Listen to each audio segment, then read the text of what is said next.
Salam, peace, and welcome to Muslim Network TV. You're watching us on Galaxy 19 satellite, on Amazon Fire TV, Roku, as well as a whole lot of social media, including our own website, muslimnetwork.tv. Thank you so much. We are here to connect to each other, connect to our neighbor.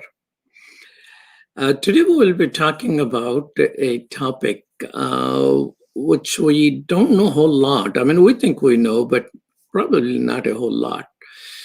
I needed a lawyer.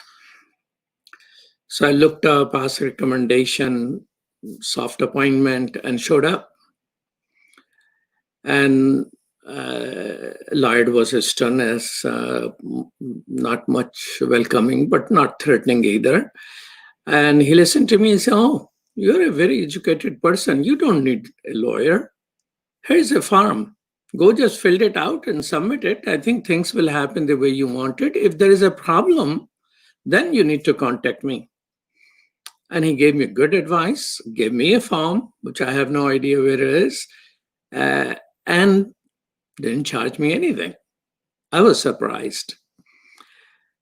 I have many experiences with lawyers, but another experience I like to share with you. This lawyer actually quit his practice, and he was a big law firm in Chicagoland area. He thought they are practicing something unethical. They're billing the same time to multiple clients. So they're making money, putting, okay, I spent 2 hours on this, 2 hours on that, and things like that. While that is the time they're billing to multiple clients instead of one client. And he started actually a company, and that company was to ensure that when lawyers bill, there is a level of transparency, so they don't bill multiple lawyers. So have you dealt with lawyers?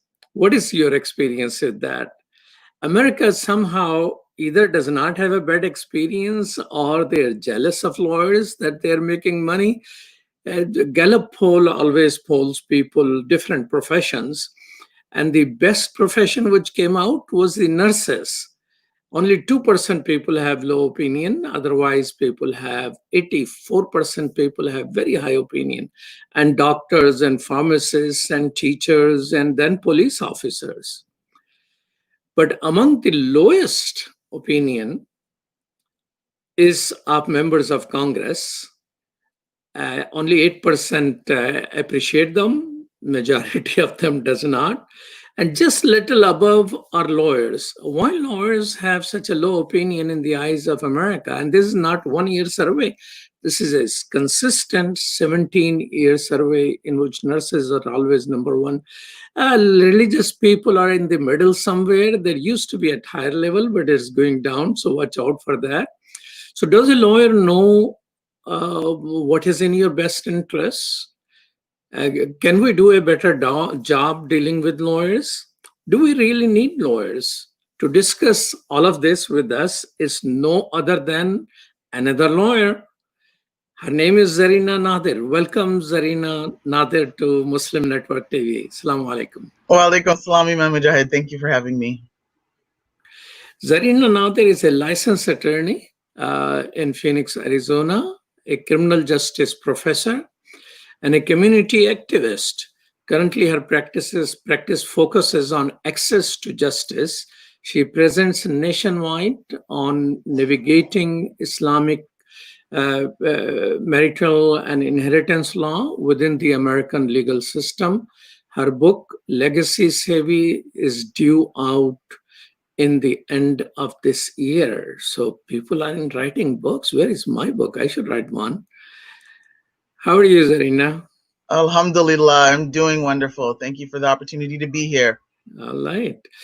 Have you heard lawyers' jokes? So why there is such a low rating? I mean, it's even lower than police. You know, I have, but I think most people know not to say those jokes around me. I really try to do my best to show the beautiful side of the practice of law, the noble side of it. It really is a noble profession. I do understand where those commentaries do come from. Unfortunately, a lot of there's a large segment of our society that have really their main interactions with attorneys hasn't been good. They either haven't had any experience, or the experience that they have had was maybe a family member who was going through being arrested maybe, or being sued, and that has been kind of the prevailing perspective of attorneys, or them not being able to afford attorney, and so then they're kind of jostled around. But I know a lot of it. I know where it comes from, and I appreciate I appreciate where it comes from, but my goal is to see if I can help kind of reframe that for folks. Well, reframing is the word. I'm a Muslim, you're a Muslim. Muslim have a PR problem. Do lawyers have a PR problem? That's a great way to put it. We do. We definitely do have a PR problem. And where does it stem from? Really, again, it stems from this historical generational lack of access to attorneys and to justice.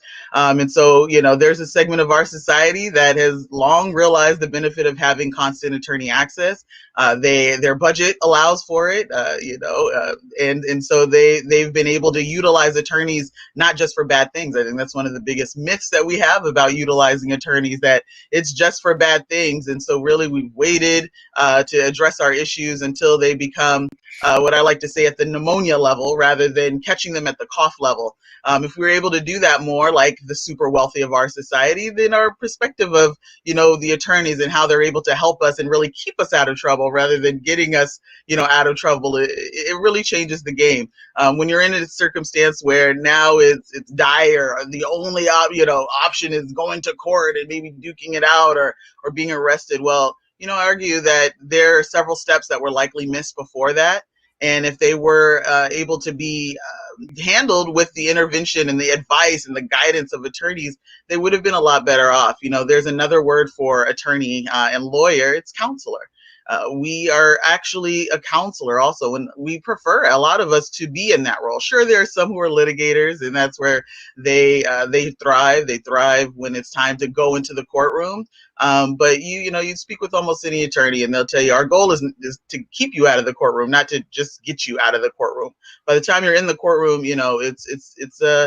this is kind of like a last resort. But there's lots of other things that could have happened before that. So my goal really is to help people understand the benefits of having access to an attorney, earlier intervention of an attorney, being more proactive and So more how preventative. young were you when you decided that I am going to be a lawyer?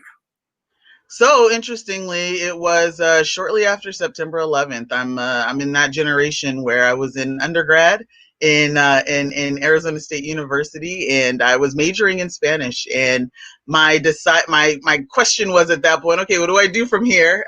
Do I become a professor, or think about law school? Those are always the questions, right, that we have after completing our bachelor's. And my senior year was 9/11. And I saw the disparities that were happening within the Muslim community, not unlike the disparities that happened in, another a crossover community, the African American community, of which I'm a part of, and seeing the challenges that happen within our community when we don't have access to information, and especially legal information. See, there's information, and then there's usually oftentimes a legal answer or a legal component to it that many of us just haven't had. And so I was seeing individuals of our community being questioned by the FBI, simply talking to the FBI. Some people were going down for conversations, and some of them were not coming back. We didn't have this kind of representation, and so I said, okay, I need to learn another language, and that's the language of the law. And so that's what inspired me, or really catapulted me to go to law school. And I was really excited, and I love being a lawyer. I'm a lawyer by passion as well as profession, Wow. and Alhamdulillah. Well, in being in the profession is when I really started to see where the main issues were. And a lot of the issues do come to accessing attorneys. It's not that Do you attorneys think are there too are expensive. many people in your generation, I mean, in the Muslim community who decided to study law because of what happened post 9/11? The new law students definitely increased after that. We still don't have enough, I believe. I believe we still need more who decide to go into law.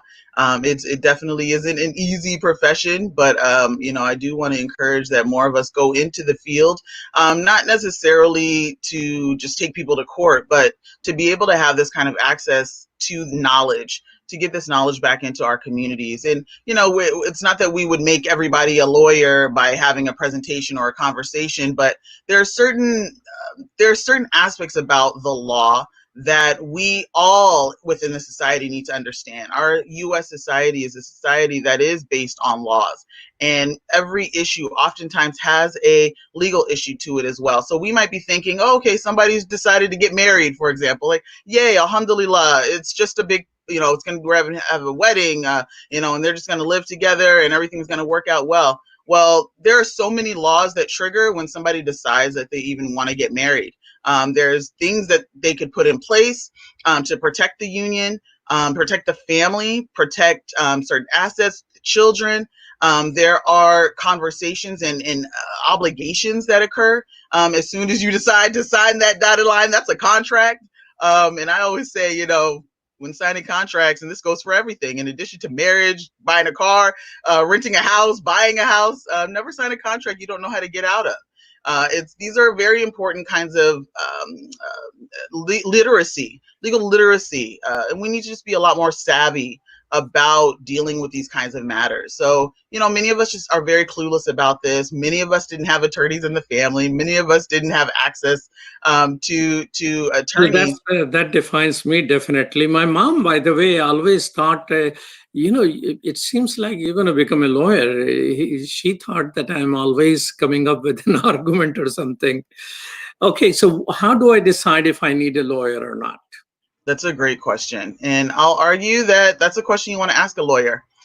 Ask a lawyer if you need a lawyer. And a lot of times what we end up doing is, and that's a really great question. A lot of times what we end up doing is putting that on Facebook, right?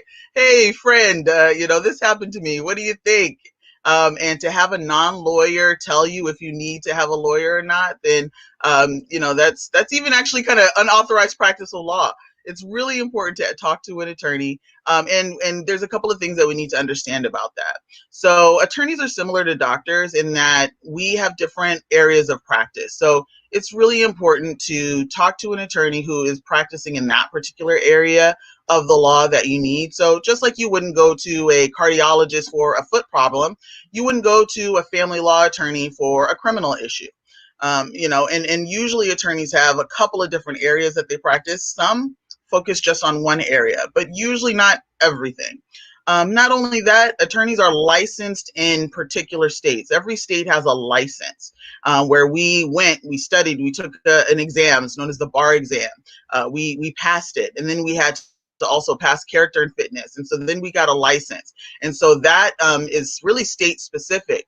So I've had circumstances where someone, because I'm fortunate to travel, I'm fortunate to connect with our community throughout the country, where people know that I'm an attorney and they know that my background has been in juvenile law and some family law, but they're in Chicago and they're calling me about their family law situation. I just had another colleague who reached out to me, and they have a family law situation, child custody issue, but it's in Texas. I can't even begin to tell you about how the process is going to go there. So it's very key to understand which attorney to speak to, and know that they're licensed, and know that they have experience in that particular area, so that they can give you the guidance to tell you, yes, this is a circumstance where, it's a really good, I would advise you to have access to an attorney for this. Or you might, have a situation like you mentioned, Imam Mujahid, that they said, well, I'm so glad you came in because I can tell you what form to use, because you wouldn't have had any idea what's the right form to use. But this is something where you likely can fill it out yourself and just call me for, just to kind of figure out a couple of things. But at the bottom of every form, You know, that's why we don't want to just go and grab forms by ourselves. At the bottom of every form, if they're being responsible, at the bottom of it, it'll say consult with an attorney. Because even marking yes or no, that's a legal conversation. The question is, what does yes mean for you and your family? What does marking no mean for you and your family? You know, those members of our community who deal with immigration documents, I think they see this a lot. They are a lot of times trying to streamline with their budget and not contacting an attorney, and then they're dealing with the aftermath, where it would have been helpful if they were able to speak to an attorney first and say, this is what I'm working on. Is that something I can do by myself, or is this something I really should have an attorney help me with? And the attorney is going to look at their particular circumstance and say, ooh, you got a lot of complications to yours. You have, maybe a marriage dissolution in the past. You have a couple of kids here. They have a couple of kids there. And you're pregnant. You know, there's so many different layers to each person. Sure, you know, there's some things that you can be generalized, but really law, it's not one size fits all. And that's where attorneys come in. Attorneys come in to help you understand how the law applies to you and to your family. And that kind of conversation is not had, you know, on Google, on Facebook. Google did not go to law school. I've heard that say before. Google does not have a Oh JD. no, you're putting down Google here. I'm I sure know. Google will be very unhappy about that. They'll be just fine. I think it's great to Google just to kind of get a sense of maybe a subject matter. But please, you know, we wouldn't want to rely on that as legal advice, because there are certain things about the law that we learned in law school, but, you know, nobody else would know this. But there are what makes up law are varied. So there are statutes that the federal government put into place, and then there are Hold on a statutes. minute. That requires quite a bit of explanation. Let me take a short break. This is Imam Malik Mujahid, and I'm talking with Zarina Nadir, who is a lawyer in Phoenix, Arizona, as well as a professor. You're watching Muslim Network TV. We'll be right back after these messages.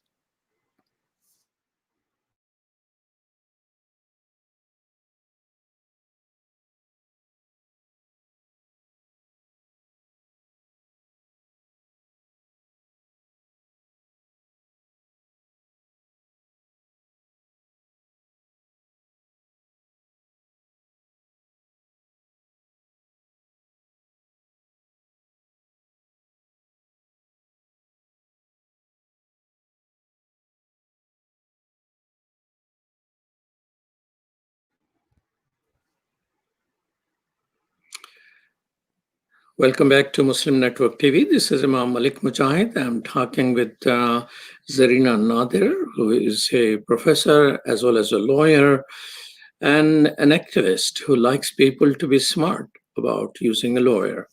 So how do I go about retaining a lawyer? Because lawyers write contracts, and do I hire another lawyer to look into my contract being offered by one particular lawyer? Because otherwise it has a whole lot of stuff in there. That's a very good point.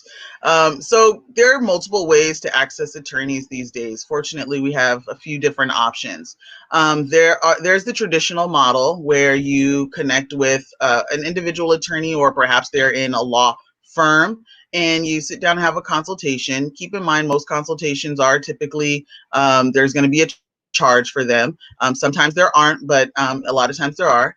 And then they're going to have a conversation with you about engagement and retaining them, as far as perhaps a limited scope, or just to kind of see this whole issue through to fruition.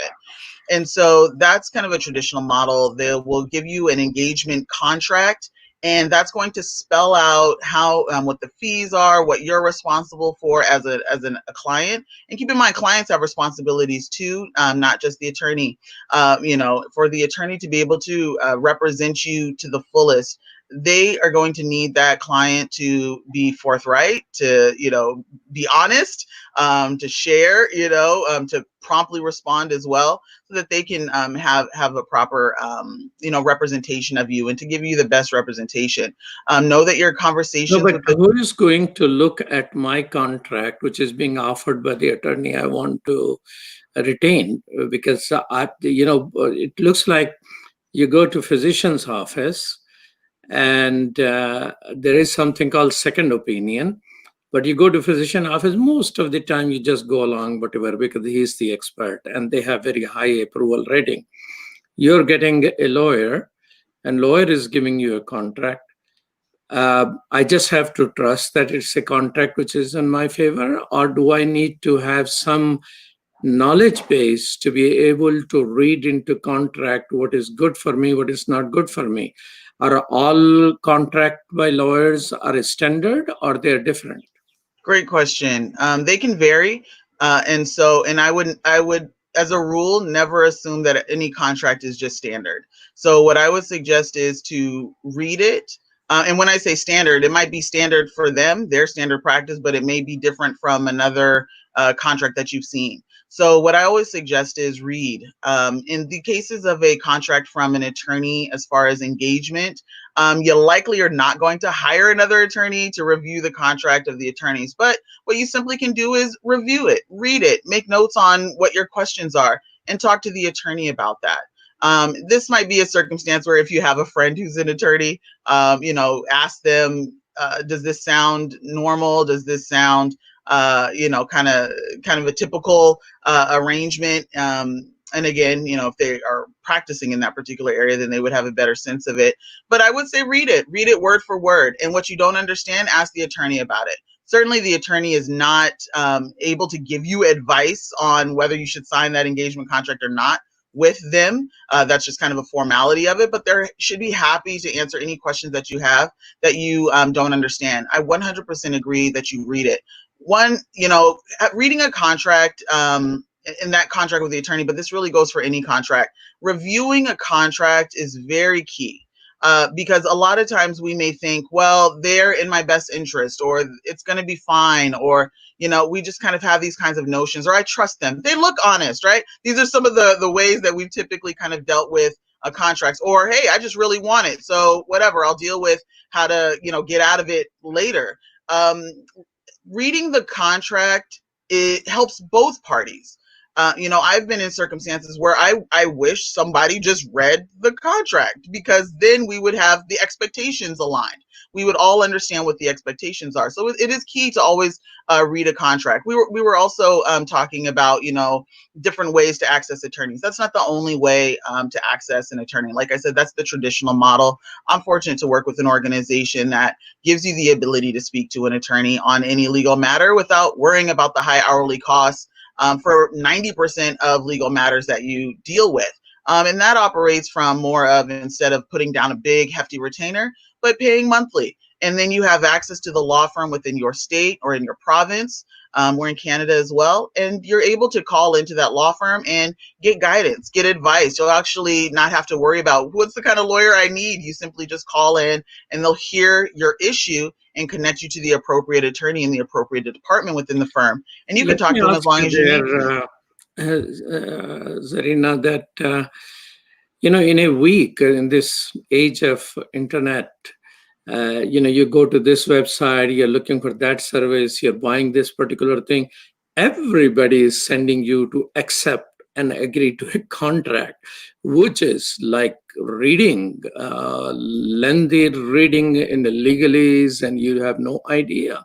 I mean, this is our daily life. Probably 90-95% of the people, I can admit right here, that whenever I'm downloading anything or going to a website, they want me to agree to something, I just agree to it without reading it, because it's just almost impossible.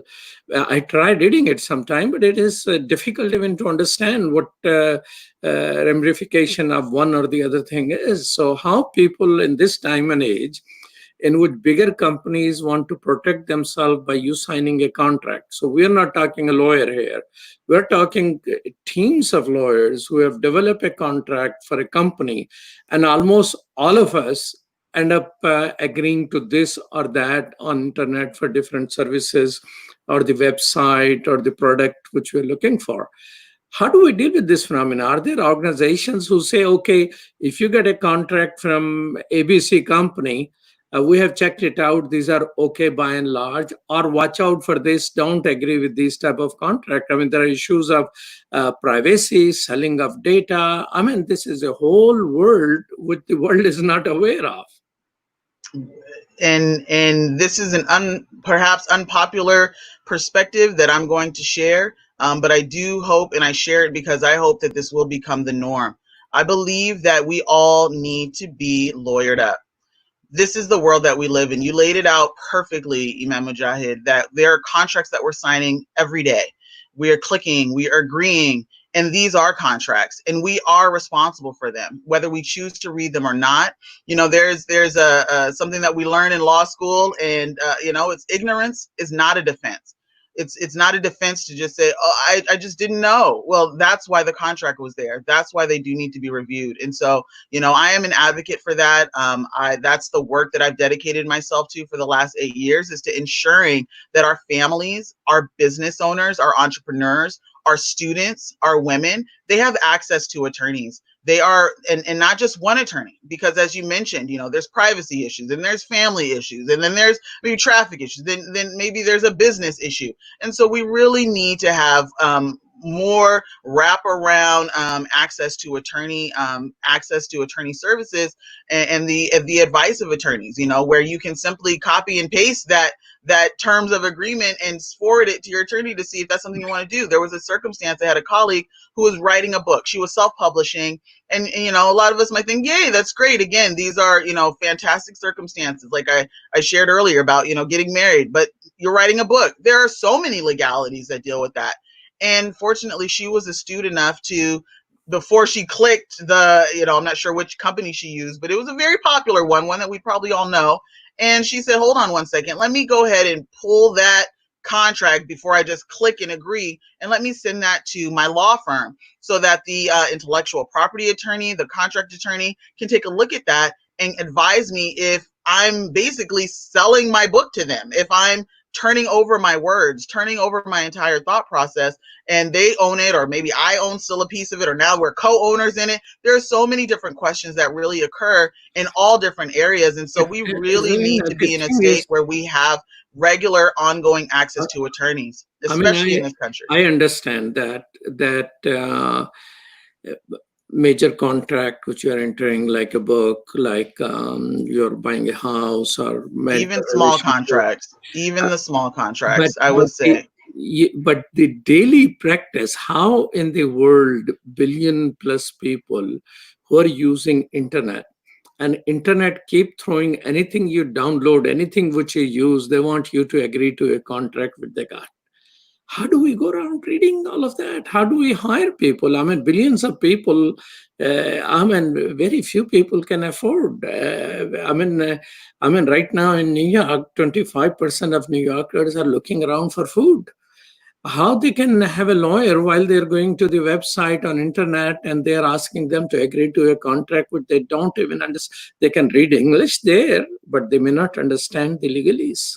Yes, So and don't you think there need to be a sort of independent services in maybe not-for-profit arena, that they read through it and develop a list out there that, okay, these contracts which you come your way, they're okay for you to go ahead with that. I mean, my practice at this moment is I need a software.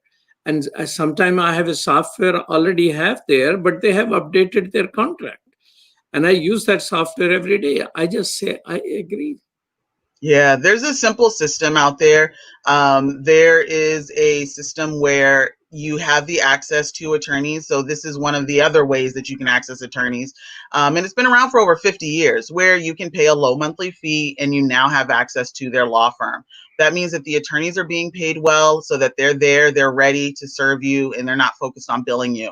That's a way that I would 100% recommend people to go.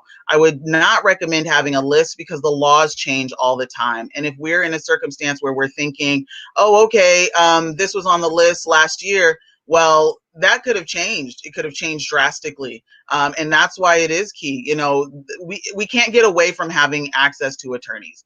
I think we need to work on how do we accept it, and how do we do it in a way that it's going to be affordable to the masses, yet the attorneys are still going to be compensated. That's kind of like the healthcare world, right? Back in the day, we didn't have health insurance, 100 years ago, 50, 60 years ago.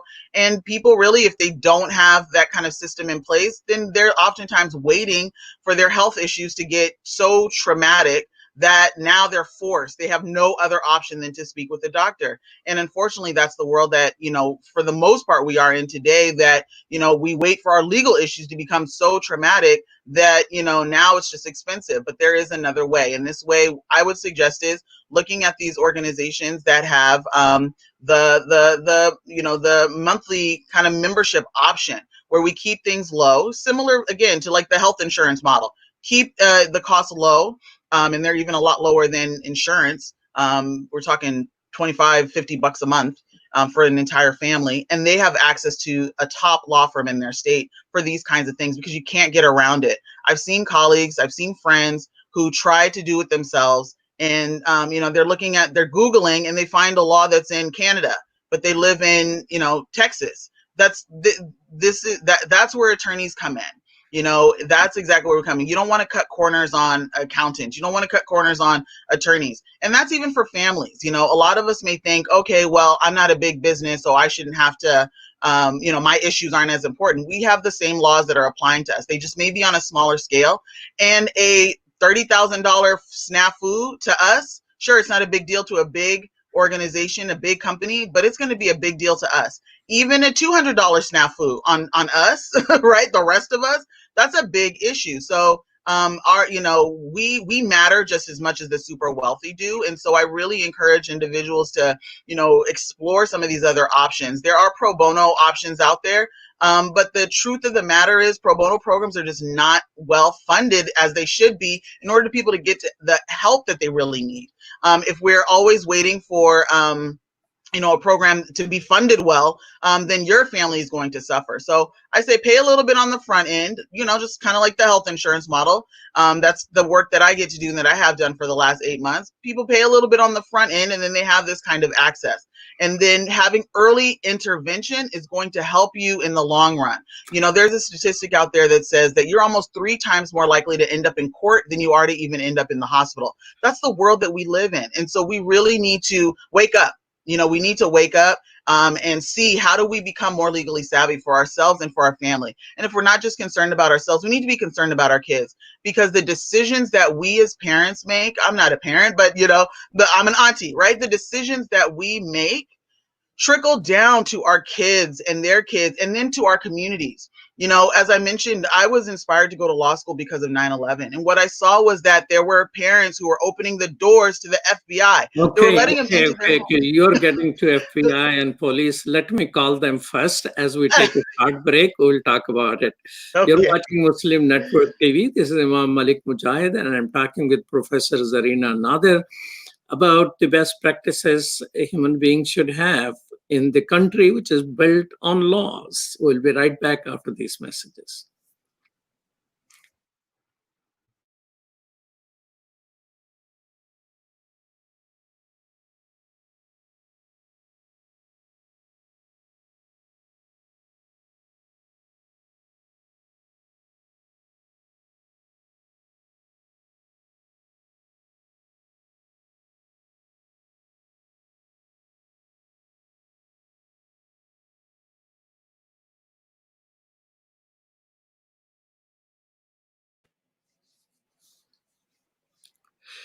Welcome back to Muslim Network TV. You're watching us on Muslim Network TV, as well as Galaxy 19 satellite, Amazon Fire TV, and Roku. And this is Imam Malik Mujahid. I'm talking with Zarina Nadir, who is a professor of law as well as a practicing attorney in Arizona.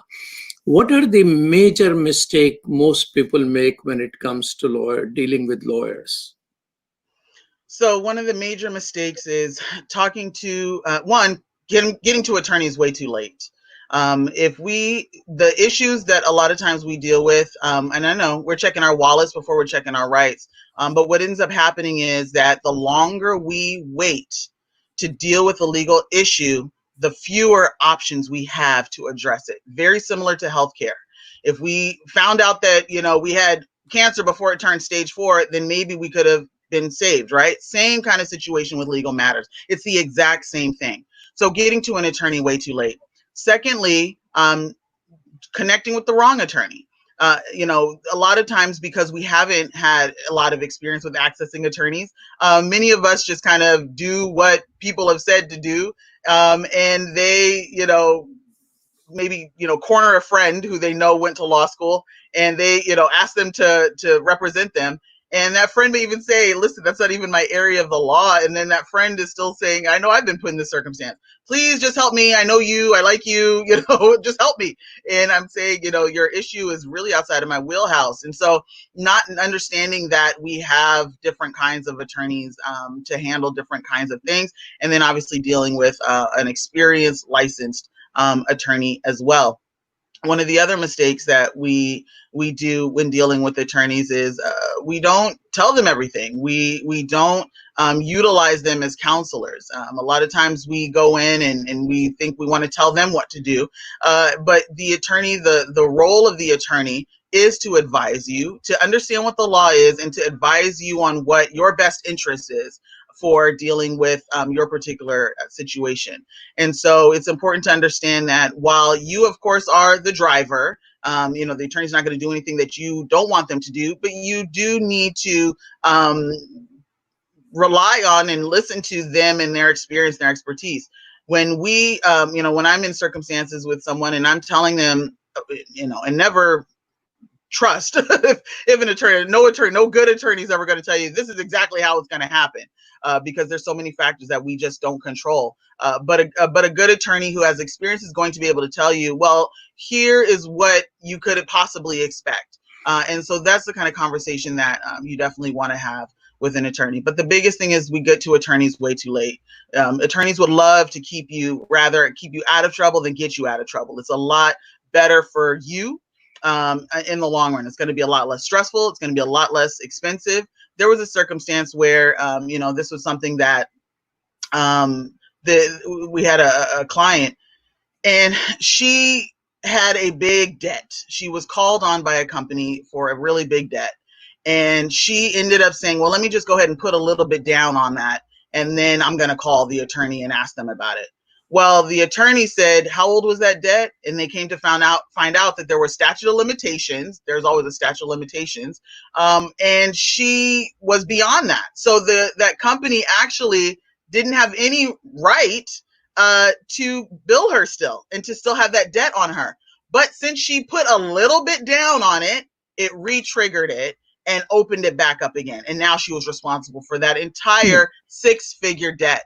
So this is why it's so important to have a conversation early on, and to, you know, really not assume that, I think I'll just figure it out, or I'll just, you know, we don't know this kind of information. We weren't raised with this information. And even as an attorney, I don't know everything. But what I do know is oftentimes there is a legal implication, and that's what I want to find out.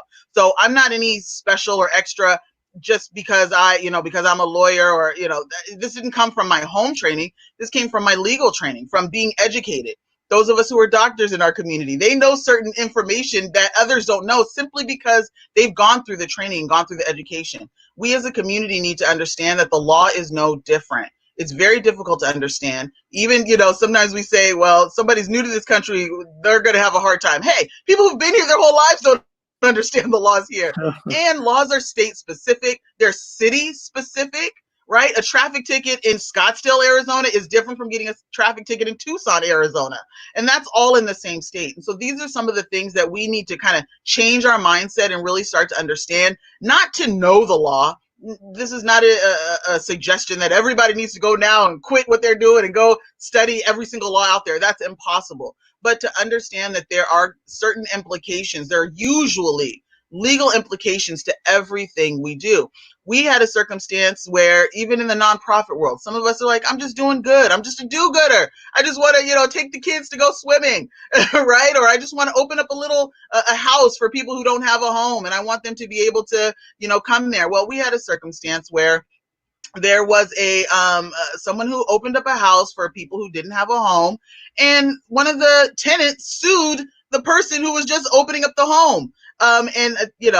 So there's so many different things that we need to protect ourselves. I know my brother was working on a program, and they were talking about a youth program where they wanted to take the kids to swim. And my brother, I'm so proud of him. he said, well, before we do that, let's connect with an attorney just to see what kind of liabilities are going to be there. How do we protect the kids? How do we protect ourselves? And in a world where, we have more knowledge and we have more information, that's, to me, a better world.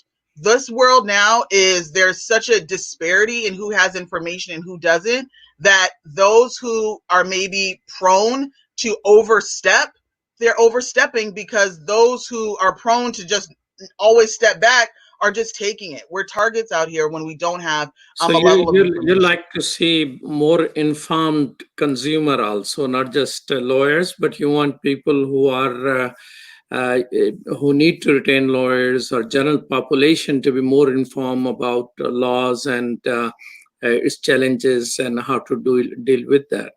Absolutely. And again, not to go and, now everybody enroll in law school. And I mean, even law school, that's not going to teach you everything. But what it does teach you is how to start being aware, how to become aware that the life has legal implications. And it's a good thing. We don't want a world where, and we're Muslim too, right? We have rules. There are rules. And so that when we follow these rules, hopefully everyone can live well and easy and have a good life. And so that's the same when it comes to, living within this country. That's going to be key. So I'm not advocating everyone to go out and, now become a lawyer. What I'm advocating is to heighten your legal literacy in the sense of understanding, and to just pause. How do I, if I'm signing this, do I know even how to get out of it? Do I know what the implications are?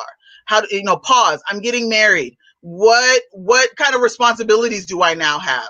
I'm getting ready to have my child in this program. What kind of liabilities might be there? What am I turning over? Did I just sign a waiver to say that if this teacher is negligent and not paying attention to my child, and something happens to my child, that I just completely closed the door and the option on being able to, get healthcare for my child or have it paid for by the school? Like, these are the kinds of things that we as a community really need to think about, because this is the thing. There's a segment of our society that has this kind of information. Knowledge and applied knowledge is power. When that segment of our society can have this kind of information, the benefits trickle up to their kids and to their communities. When our community, stays, when I'll say, uninformed, the consequences are trickling down to our communities. We're being targeted in certain ways because they know we don't have information, and they know we're not savvy to get it. We need to heighten that. And so, I really Okay, but encourage but us as a but tell community. me, I haven't done anything wrong. Mm. I'm very transparent. I'm law-abiding citizen, and when I need help, if FBI is knocking there, and if there is honest information, I can provide them. What is wrong with that? So, great question. And perhaps you're talking about maybe dealing with law enforcement or things like that. This is one of the big myths that we have, that lawyers are just for bad things and lawyers are just for bad people. I want to reiterate, and if we get nothing from this conversation, lawyers are counselors. We help you to make better decisions. It has nothing to do with being in trouble. As Muslims, we know that there are plenty of righteous people who were doing nothing wrong. And we know this from our religious tradition, right? In addition to the just reflecting on history, that there are plenty of people who haven't done anything wrong, and they still, bad things can happen to them. So this isn't about being scared. This is just about being prepared. And also in our tradition, we have a tradition of trusting God and tie our camel, right? We're not just leaving our door unlocked and saying God is going to take care of it. So too in our life here. We need to not only trust in God, but we also need to understand the system that we work in. So when we're dealing with law enforcement and things like this, again, this is just, everybody needs to understand this. Your lawyer has the obligation and the responsibility to represent your best interest under the law, right? They're not going to, change the law or anything like that, but they're going to understand the law and how it's going to apply to your best interest. When you're dealing with law enforcement, that is not their job. That is not their role. Sure, one of their jobs is to help protect society, right? And help protect the peace. of society as a stated kind of rule, right? However, their job is not to inform you of your rights. One of the main rights that they have to inform you of is what we call the Miranda rights. We've a lot of times heard of that. You have the right to remain silent. You have the right to an attorney. But that is said at a very specific time. That is said when you are being arrested and they intend to arrest and detain you. And so that's the point where they say it. But realize, if you haven't heard that, do you know if you're being, you don't know, oh, I should be silent right now? No, you're just talking and saying, I have nothing to hide. Well, there are circumstances, and this is one of the reasons that sparked me to go into law. There are circumstances where people were, they were getting ready to just have conversation with the FBI. They were bringing them in to, the home, into their house, and they were just having these conversations. Well, what you don't realize is their job is they're observing everything. They are watching everything. They are looking at you. And on that particular visit, sure, they're just hearing what you have to say. But a little later, now they know they can come in. So they're going to come in and they're going to ask you some other questions. And they're going to now see if they're measuring up. And you maybe didn't realize, okay, maybe I did go to Juma with Ali, but now they said, you said you didn't go to Juma with Ali. Well, I thought you were talking about the other Ali. I don't know who you're talking. I was just trying to help. And now you are caught up in lying to the federal government. These are some of the tactics that law enforcement are welcome to use. They have the ability to do this. So I'm not saying don't be cooperative. All I'm saying is I'm definitely saying be cooperative, but be cooperative with a proper understanding. Say, I'd be happy to cooperate if my attorney thinks that that would be a good thing, and then I'll be happy to connect with you. Or if my attorney is present, don't let him in your house. Don't just start talking, because and I've been a public defender, so as an attorney, on the defense side, I understand that there were times where my client spoke when if they didn't. And maybe they're thinking I'm just being honest, but they just put some kind of admission out there that is now twisted. And it's hard to come back from that. So it's very key to not to assert your right to be silent, to assert your right to an attorney, and to understand the role of the attorney for you. The role of the attorney for you, again, to look out for your best interest. That is not the same role for the police. That's not their role. Their role is society at large, not your particular best interest. And this is not a recommendation to obstruct justice, or absolutely not at all. We have to abide by the laws. We have to abide by the laws, but we need to understand the way to do it. And these are I mean, so always connect with the leader. Professor Nadir, a whole lot of people who are getting in difficulty. Police stops them here and there, and the whole situation in our country, in which a lot of people are injured or murdered, and dealing with law enforcement, and there are no lawyers involved. There is no opportunity to have a lawyer in many of these situations.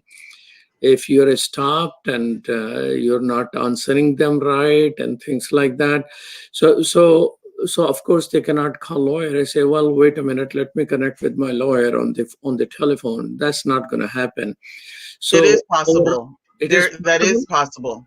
We work, the organization I work with, that is one of the big things that we do. Back in the 90s, there was, this police brutality has been going on for since the time this country has been founded.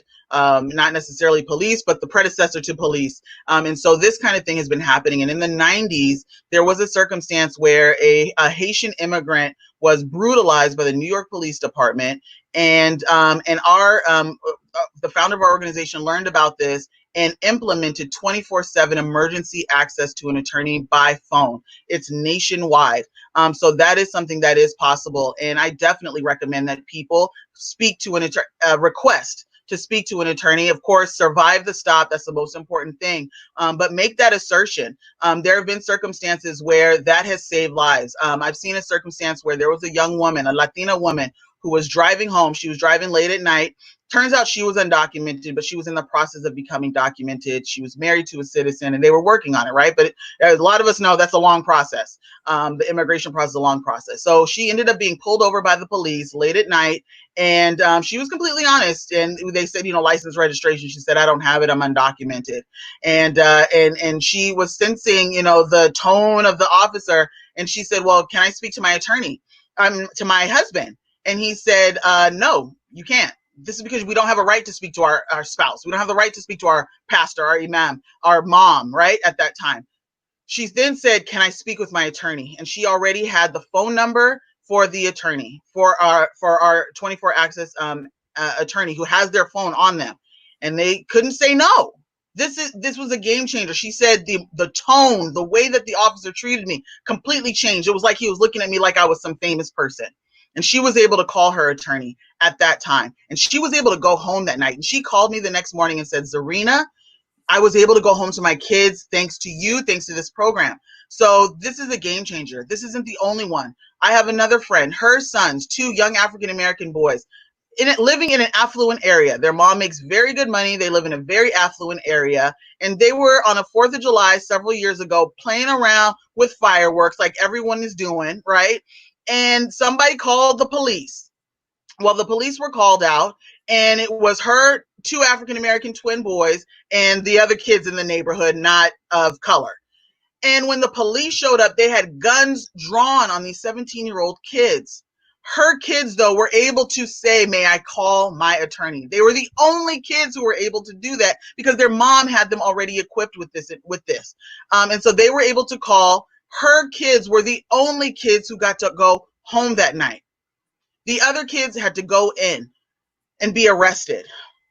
Why does this matter? Because there are collateral consequences to dealing with legal matters. Her kids could have had a record at 17 years old. These kids they graduated valedictorian in their school, and they were just playing around. These were just kids. Again, not bad, right? But somebody made a phone call on them.